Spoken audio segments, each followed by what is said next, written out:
하나님은 불가능이 없다라는 제목으로 하나님 말씀을 전하도록 하겠습니다.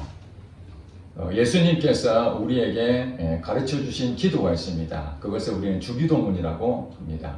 그 주기도문에 보면은 다만 악에서 구하옵소서 이렇게 기도하라고 예수님께서 말씀하셨습니다. 오늘날 우리가 살아가는 인생 가운데에 이 악에 의해서 우리가 얼마나 많은 어려움을 겪고 있는지 모릅니다. 이 악의 의미는 사단의 역사를 말하고 있습니다. 사단은 우리 인간의 하나님 주시는 그 자유의지, 또 하나님 주시는 이 축복, 또 우리가 마음껏 누릴 수 있는 그러한 것들을 사단은 묶어버립니다. 그 행동을 할 수 없도록 막아버리고 자유함을 잃어버리게 만드는 것이죠. 그러므로 이 사단의 역사, 악한 영에 한번 묶이게 되면은 우리 사람은 그것을 헤어나올 수가 없습니다. 이 사단의 역사 가운데에 대부분 많은 사람들이 동의를 할 수 있을 것 같습니다만은 이 만몬, 우리가 재물을 말하는 거죠. 많은 사람들이 재물이 많아지기를 원합니다. 부자 되고 싶다는 것이죠.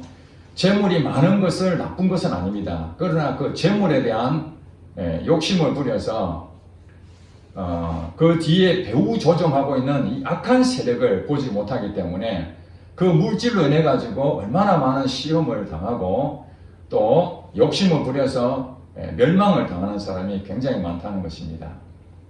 만몬에 빠지게 되면, 이 재물에 욕심이 빠지게 되면 헤어나올 수가 없습니다. 그리고 우리 사람에게 또 지나치게 어느 한 부분에 열심을 가지게 될 경우에 그런 중독 현상이 일어나는 거죠.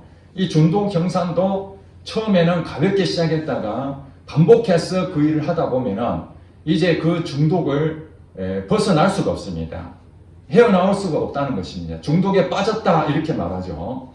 그 다음에 이단에 빠지는 경우도 있습니다. 이단에 잘못된 성경을 가르침으로써 한번 빠지게 되면은 세뇌를 당하게 되고 조금도 남의 말을 듣지 않습니다. 그 이단에 한번 빠지게 되면은 오랫동안 거기에서 헤어나올 수가 없는 그런 경우를 보게 됩니다. 제일 중요한 것은 무엇이냐? 이 악에 한번 사로잡힌다는 것은 우리가 죄를 짓게 되는데, 물론 우리가 죄를 지을 수 없도록 하나님께서 구원하셨지만은, 그러나 육신이 연약해서 죄를 지을 때가 있습니다. 그런데 이 죄가 똑같은 죄를 반복적으로 짓게 되면은 이것이 악에 빠져 있다 이렇게 보면 됩니다. 사단이 우리에게 끊임없이 그것을 넘어지게 할 수 있는 그런 부분에 우리가 연약하기 때문에 반복해서 나타나는 현상들이죠.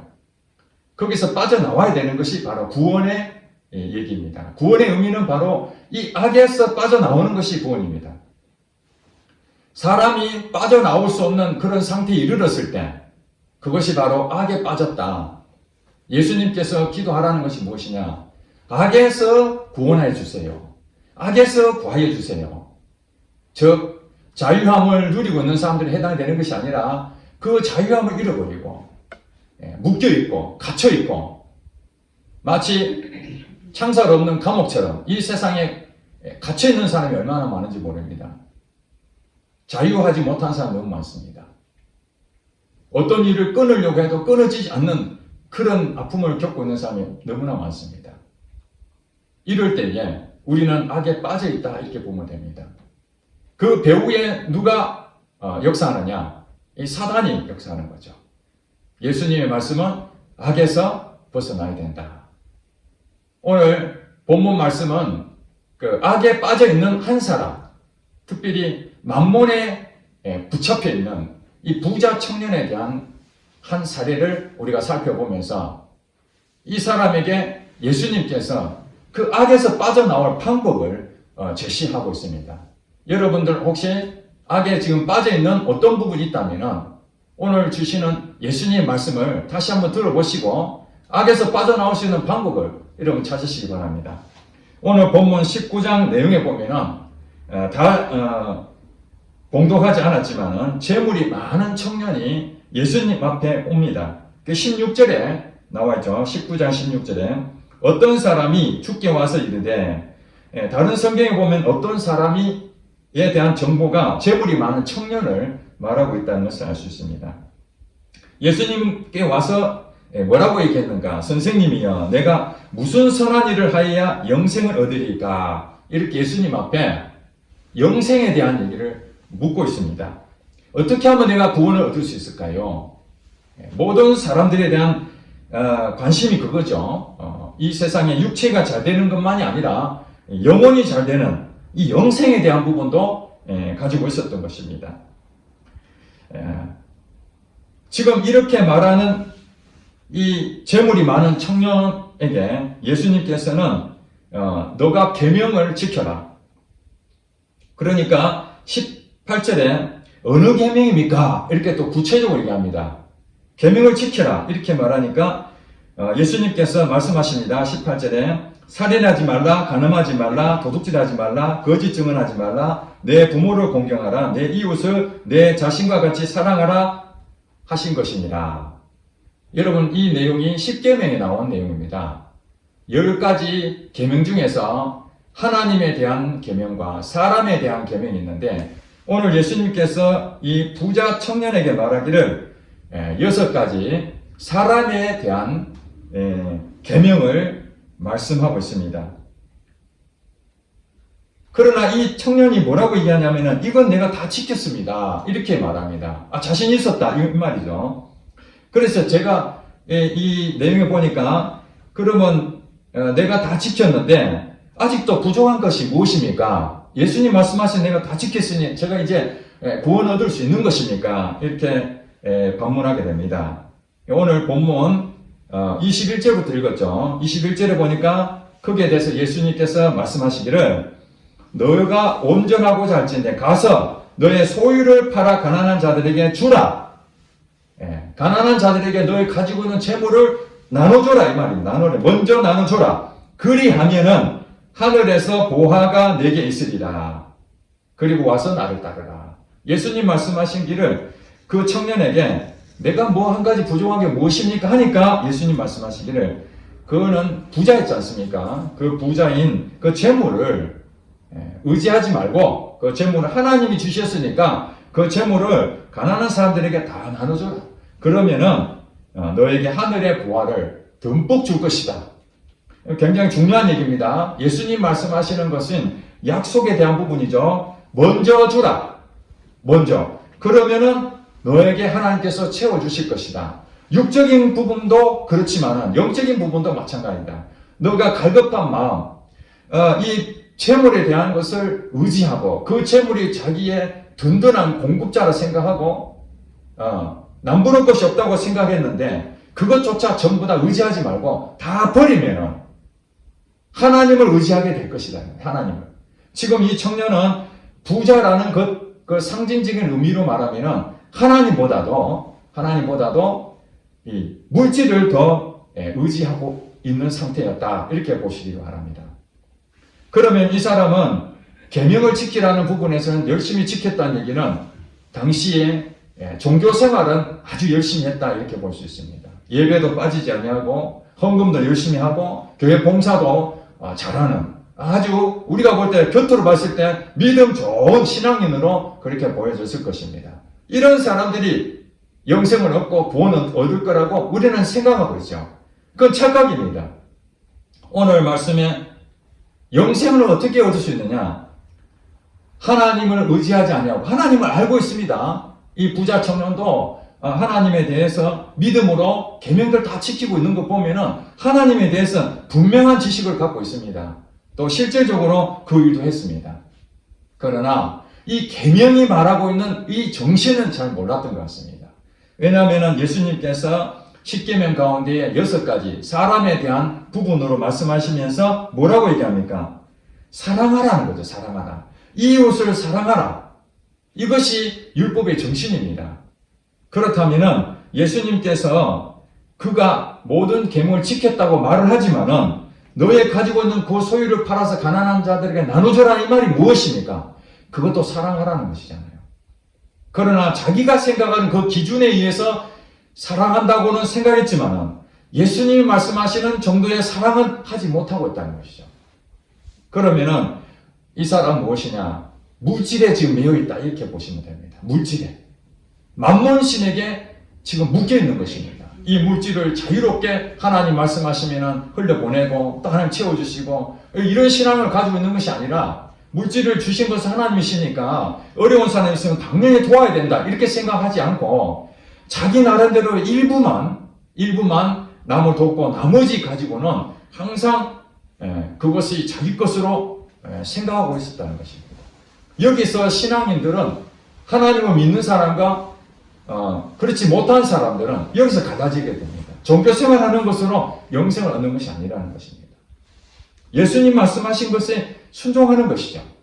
이 사람이 그동안에는 계명을 잘 지켰을지라도 예수님 말씀하시는 너의 소유를 팔아서 가난한 자들에게 주라는 예수님의 말씀이 그가 믿음을 가지고 그렇다. 내 이 재산 하나님 것이니 다 나눠주면 하나님이 채워주실 것이야 하고 나의 물질에 대한 공급자는 하나님이시라는 것을 생각하고 자기 가지고 있는 것을 다 버렸다면은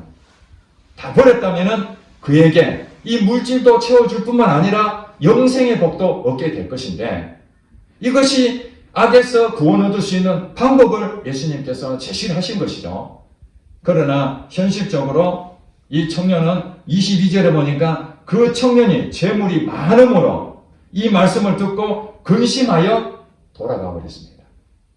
예수님 말씀을 순종하지 않았다는 것입니다. 악에서 빠져나올 수 있는 방법은 첫 번째, 예수님 앞에 나와야 됩니다.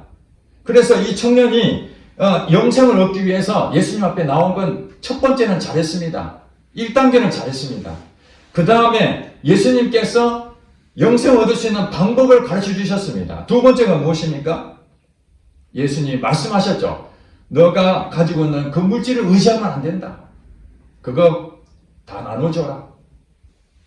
그러나 여기서 이 사람이 만약에 아멘하고 자기 가진 소유를 다 팔아서 나눠줬다면 이게 순종이죠. 믿음에 대한 순종. 이 순종을 하게 되면은 역사가 일어나게 됩니다. 물질에 대해 자유함을 얻게 됩니다. 그동안 묶여있던 이것에 대해서 이 자유함을 얻게 됩니다. 이것이 바로 악에서 빠져나오는 길이라는 거죠. 이런 과정이 있는데도 불구하고 이 부자 청년은 결과적으로 봤을 때 예수님 말씀에 순종하지 못하고 돌아가 버렸다는 것이죠. 악에서 빠져나오지 못한 것입니다.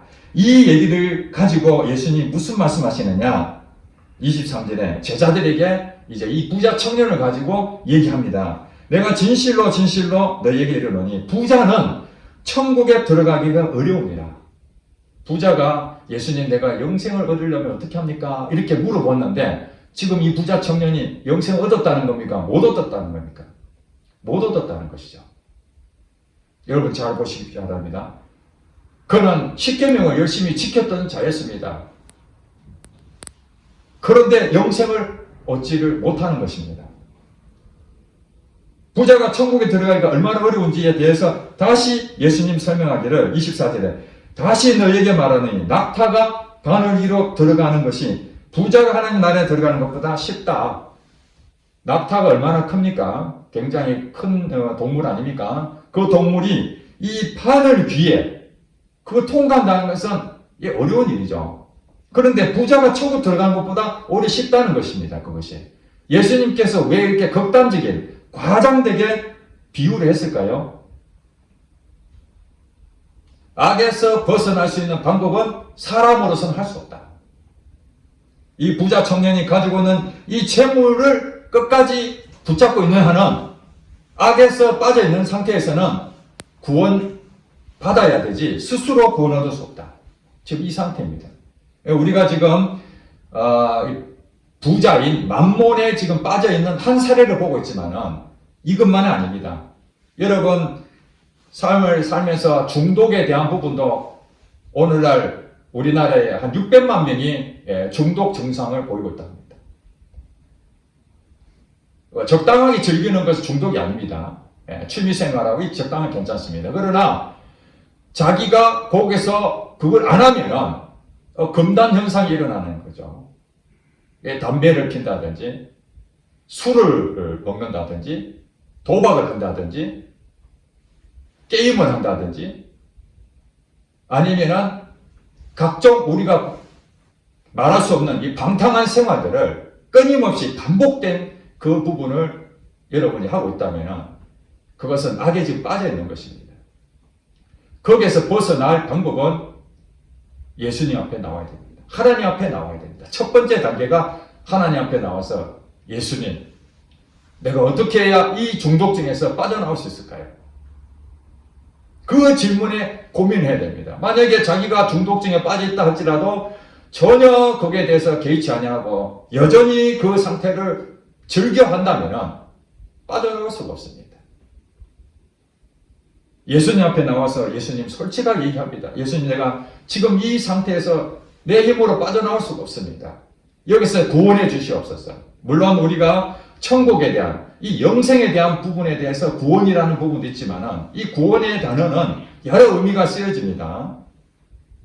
물질의 노예가 된 사람은 물질을 자유함을 얻는 것, 이것이 구원입니다. 또 질병이 있는 사람 있잖아요. 불치병이 있는 사람, 병이 고쳐지는 것, 이것도 구원입니다. 병에서 구원 얻는 거죠. 그 다음에 중독에 빠져 있는 사람이 그 중독이 완전히 치유가 될 때에 거기서 구원 얻는 것입니다. 예수님 앞에 나오면은 예수님이 여러분들에게 말씀해 주십니다. 여러 가지 방법으로 인도를 해 주십니다. 그 여러분들이 그 말씀을 듣고 아멘 하면은 이제 그 말씀대로 여러분들이 해보는 겁니다. 아, 내가 그걸 할 수 있을까? 그건 여러분 생각입니다. 하나님은 할 수 있다는 것입니다. 자, 25절에 제자들이 듣고 몹시 놀라 이르되 그렇다면 누가 구원을 얻을 수 있을 거냐? 그렇죠. 부자 청년은 계명도 잘 지키고 돈도 많기 때문에 당시의 사회적인 지위로 봤을 때에 이 사람은 천국에 들어갈 수 있는 1순위로 봤습니다. 돈이 많다는 얘기는 유대 사회에서 이스라엘 백성들에게는 하나님의 축복을 받았다라고 그렇게 인식하고 있었기 때문에. 그런데 예수님께서는 부자가 천국 들어가기가 불가능하다 지금 이렇게 얘기하니까 제자들이 그렇다면 누가 구원을 얻을 수 있을까요? 이런 질문을 당연히 하게 되는 것이죠. 예수님께서 무슨 말씀하십니까? 26절에 예수께서 그들을 보시며 이르시되 사람으로서는 할 수 없으되 하나님으로서는 다 하실 수 있다. 이렇게 말씀하십니다. 사람으로서는 할 수가 없다. 이게 악에 빠져 있는 것이죠. 악에 빠져 있는 것은 스스로 그것을 못 나오는 겁니다. 그러나 하나님은 누구든지 악에서 구원할 수 있다는 것입니다. 부자 청년도 근심해서 빠져나올 수 없는 상태라 할지라도 하나님께서 역사하시면 빠져나올 수가 있습니다. 그러나 순서가 있습니다. 그가 자기의 그 문제를 허심탄회하게 주님 앞에 나와서 내가 지금 이런 상태입니다. 나를 도와주세요. 이렇게 요청해야 됩니다. 그래서 예수님께서 말씀하시기를 구하라 그러면 주실 것이요. 이렇게 말씀하시잖아요. 구하라 주실 것이요. 물질에 대한 것도 예수님께서 육체적인 필요를 공부하시지만 우리의 악에서 빠져나올 수 없는 그런 다양한 문제들 이런 것들도 구하면 예수님께서 은혜를 베푸셔서 건져주신다는 사실입니다. 저는 신앙생활 하면서 여러 가지 어려움을 겪을 때마다 사람의 생각을 했을 때 도저히 불가능한 일들이 너무나 많이 체험을 했습니다. 그럴 때에 내가 어떻게 이것을 이겨낼 수 있을까 고민할 때에 오늘 이 본문 26절 말씀이 제게 큰 깨달음입니다. 울림입니다. 도전입니다. 사람으로서는 할 수가 없지만 하나님으로서는 불가능이 없다. 우리 학교 다닐 때에 교과서에 그 나폴레옹 아시죠? 나폴레옹. 그 말 타고 힘찬 그 기상한 나폴레옹의 모습에 나의 사전에 불가능은 없다. 이렇게 적혀 있습니다. 그죠? 그래서 공부 열심히 하는 사람들은 그것을 붙여놓고 나의 사전에 불가능은 없다. 내가 반드시 원하는 대학을 들어갈 것이다. 합격할 것이다. 목표를 세우는 것이 이 나폴레옹의 그 명언이죠. 나의 사전에 불가능은 없다. 그렇게 말했던 나폴레옹도 결국엔 나중에 패전을 당하고 비참하게 유배당해서 죽게 됩니다. 그러나 사람으로서는 불가능이 없다 하지만은, 그러나 현실적으로는 사람도 자기 스스로 이겨낼 수 있는 그런 능력이 있을 수 있지만은 많은 부분에서 스스로 빠져나올 수 없는 악에 묶여있는 것들이 굉장히 많다는 것입니다. 지금 사실은 이단에 빠져있는 사람들도 그런 부류들이죠. 예. 거기가 참 좋은 것인가 해서 기웃거리다가 배웠는데 나중에, 지금은 그들은 잘 모를 거예요. 나중에 그 결과가 속았다는 것을 알게 됐을 때에 그 마음이 얼마나 힘들겠습니까? 하나님께서는 이단에 빠진 그들도 불쌍히 여기십니다. 그들도 하나님 앞에 돌아오면 내가 정말 잘못했구나, 내가 잘못 깨달았구나, 우리가 배웠던 이 교리가 진짜인 줄 알았는데 잘못됐구나, 그리고 하나님 앞에 무릎 꿇고 나를 불쌍히 여겨달라고 하면은 예수님께서는 그 영생을 주실 수 있다는 것입니다. 그래서 당시에 그 바리새인들이나 대제사장, 이런 종교 지도자들은 열심으로 종교 생활을 하면서 사람들에게 존중받고, 기도도 길거리에 나가서 사람들 보이게끔 하고, 금식도 하고, 그렇게 해서 추앙을 받았을지 모르지만, 그러나 그 당시에 죄인이라고 하던 세리들과 참기와 이런 사람들은 사실 예배당에 들어가지도 못하고 저 끝에서 그저 주님 나를 불쌍히 여겨달라고 그렇게 고백하는 그들에게 예수님께서 천국이 바로 이들에게 있다고 얘기했습니다. 왜 그렇습니까? 자기 자신이 죄인이라는 걸 철저히 깨달았기 때문에, 내가 악에 빠져 있다는 것을 철저히 깨닫게 될 때에 하나님 앞에 나와서 나를 불쌍히 여겨달라고 그렇게 하면은 그걸 다 회복시켜 주시는 것입니다. 예수님께서는 말만 한 것이 아니라 실제적으로 보여주셨습니다. 당시에 많은 질병을 고통당하고 있는 사람들, 눈먼 자들, 귀머거리들, 일어서지도 못한 그런 사람들, 중풍병자들, 나병 환자들, 수많은 불치병에 있는 사람들이 예수님의 소식을 듣고 예수님 나를 불쌍히 해주세요, 내 질병에서 구원해 주세요, 악에서 구원해 주세요, 예수님께서 다 치유해 주셨습니다. 귀신 들린 자들도 왔습니다. 나 좀 도와주세요. 다 치유해 주셨습니다. 한 여인이 예수님 앞에 왔습니다. 무릎 꿇고 예수님, 우리 딸이 귀신이 들려 지금 큰 문제를 겪고 있습니다. 예수님, 우리 딸을 고쳐주세요. 귀신을 쫓아내주세요. 자기의 문제를, 그 귀신에 들려있는 그 딸이 악에 지금 빠져 있잖아요.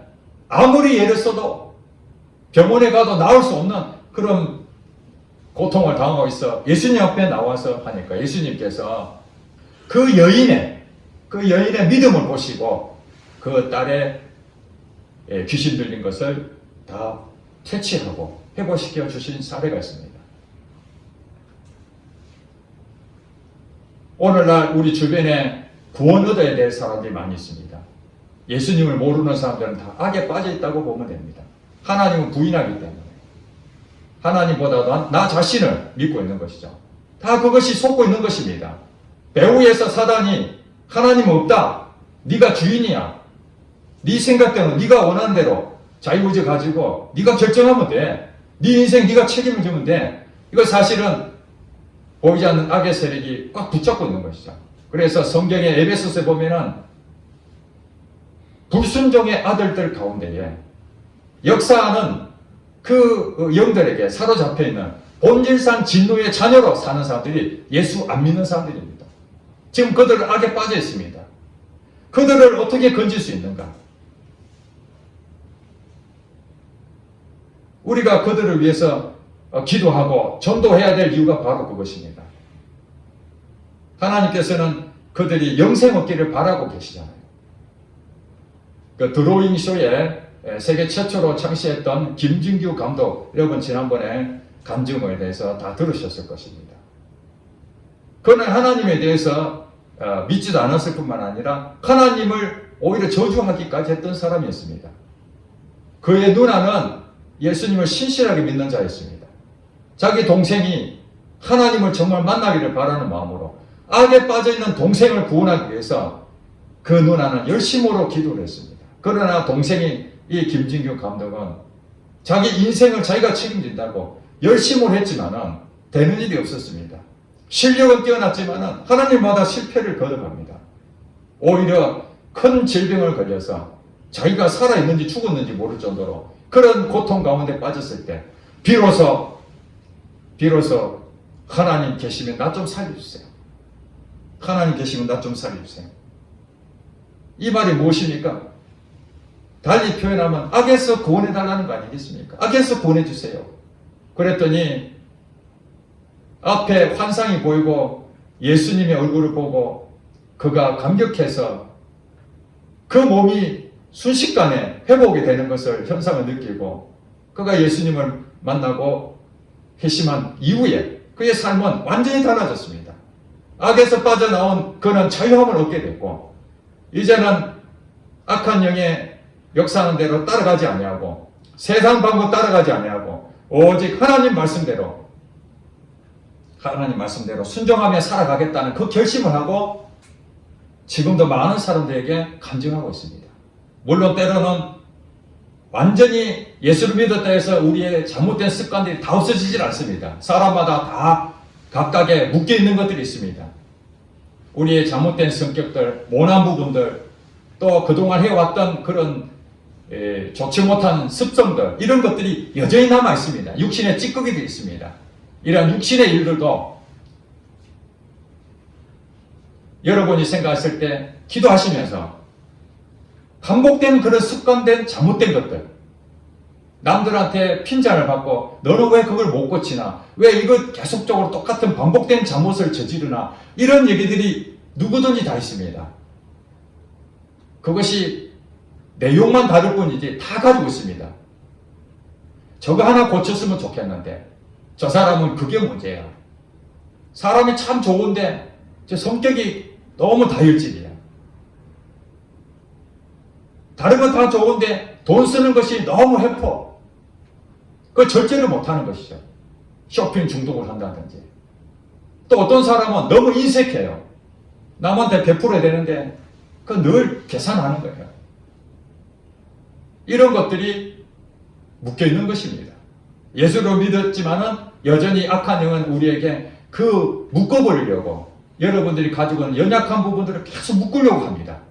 그래서 예수님이 말씀하신데 우리는 그 묶여있지 않기 위해서 악에서 구원해 주시옵소서. 하나님, 이 물질에 대해서 자유함을 얻게 해주세요. 인색하지 않게 해주세요. 이 물질을 마음껏 흘러보내게 해주세요. 그래야 기적을 체험합니다. 하나님이 채워주십니다. 중독에 대한 부분도 취미생활을 적당하게 즐기는 것은 우리에게 굉장히 만족을 줄 수 있지만 거기 한번 빠져버리면 헤어나올 수가 없잖아요.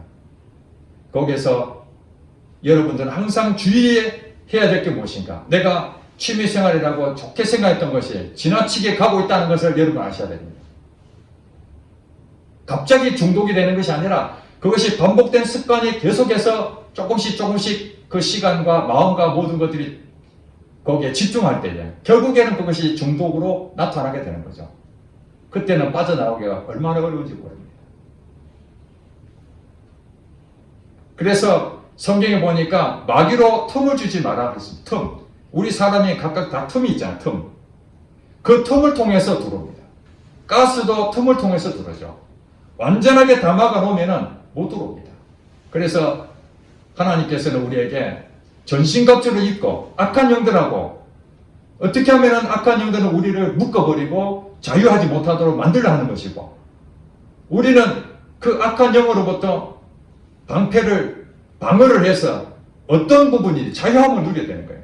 예수님을 통해서 자유함을 누려야 돼요.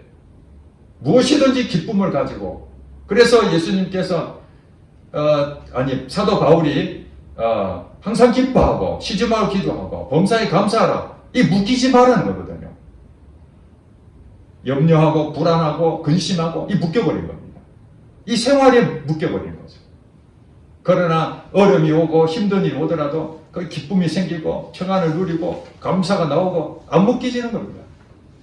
악한 영이 아무리 공격해도 하나님이 주신 이 말씀을 붙잡고 여러분들이 그것을 살아내게 되면 기적이 처음됩니다. 아무리 어려움이 찾아오더라도 염려가 안 되는 거예요. 그러면 묶임이 없다는 것이죠. 여러분들 텔레비를 보는데 안 봐도 돼. 그 정도 됐다면 여러분 묶인 게 아닙니다.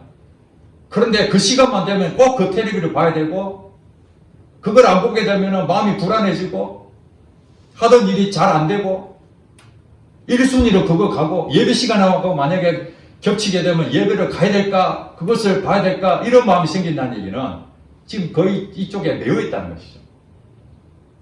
하나님께서는 그런 것들을 다 버려라. 다 버려야 예수님을 따르는 자가 되는 거예요. 오늘 부자 청년이 예수님 말씀하신 대로 그 가지고 있는 물질을 다 붙잡지 않고 다 버리고 예수님을 따랐다면 영생을 얻었을 뿐만 아니라, 여기에 29절의 결론을 말씀하십니다. 내 이름을 위하여 집이나 형제나 자매나 부모나 자식이나 전토를 벌인 자마다, 지금 아까 물질 얘기하는 것뿐만 아니죠. 여러 가지 다 버리는 것, 내가 가장 소중하다 생각하는 것, 그거 묶여있는 그것을 다 이렇게 버려버린 자, 거기에 자유한 자는 여러 배를 받고 또 영생을 상속합니다. 이 땅에서, 이 현세에서 복을 받고 내세에 영생을 얻지 못할 자가 없다. 이렇게 예수님이 말씀했습니다. 여러분, 우리는 어떻게 신앙생활을 해야 됩니까? 무언가 어떤 규칙을 정해놓고 종교생활에 만족해서 될 일이 아닙니다. 우리가 묶여있는 것들이 있다면 그거 빨리 풀어내야 됩니다. 곰곰이 생각해서 그 묶여있는 부분들이 철저하게 그것이 나에게 해를 끼친다는 걸 깊이 인식하는 것부터 시작이 돼야 되죠. 그래야 예수님 앞에 기도하게 되죠. 구하면 주신다고 그랬으니까. 그걸 구하게 되면 희한한 일들이 생기게 됩니다. 여러분의 마음에 아무리 끈을 내도 끊을 수 없는 일들이 점차 생각이 나지 않고, 그런 간증들 여러분 하시지 않습니까? 이게 실제로 사는 것입니다. 이게 신앙생활이라는 거예요. 이게 영생을 얻는 자뿐만 아니라 이 세상에서 복을 받는 그런 삶을 살 수 있다는 것입니다. 이런 간증을 여러분 많이 할 수 있는 우리 성도들이 되시기를 주의를 축복합니다. 기도하겠습니다.